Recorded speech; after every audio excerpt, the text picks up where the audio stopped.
Hello guys, কি অবস্থা? কেমন আছো সবাই? আশা করি সবাই ভালো আছো। আমি আল্লাহর রহমতে ভালো আছি। বরাবরের মতো নতুন আরো একটা গল্প নিয়ে তোমাদের মাঝে চলে আসলাম। তো গল্পটা শুরু করা যাক। রিসেন্টলি আমাদের গ্রামে একটা ঘটনা ঘটছে। আসলে গ্রামের দিকে বেশিরভাগ এই ধরনের ঘটনা ঘটেই থাকে। একটা ছেলে আমাদের এখানে বিয়ে করছে, তার 15 দিনের মাথায় ডিভোর্স হয়ে গেছে। কারণ কি? কারণ মেয়েটা কালো। এতটুকু ছিল না যে মেয়েটা কালো বলেই তাকে ডিভোর্স দিয়ে দিছে।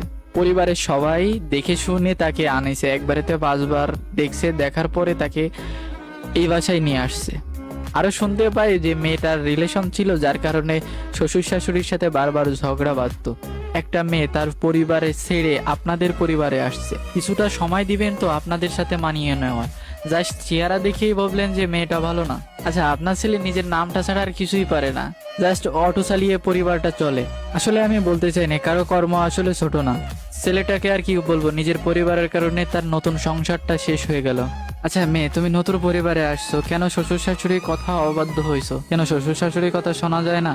নতুন আসছো, পরিবারের সাথে মানায় নিতে হবে। প্রথম দিকে সবাই একটু বলবেই, সেই বলে কি তুমি রাগ করবে? তুমি কি তাদের সাথে ঝগড়া বাঁধাবে? তোমার মানিয়ে নেওয়া উচিত ছিল। এখন ডিভোর্স হয়ে গেছে, এখন কি হবে জানো? তোমার নামের উপরে থাকবে ডিভোর্স মহিলা।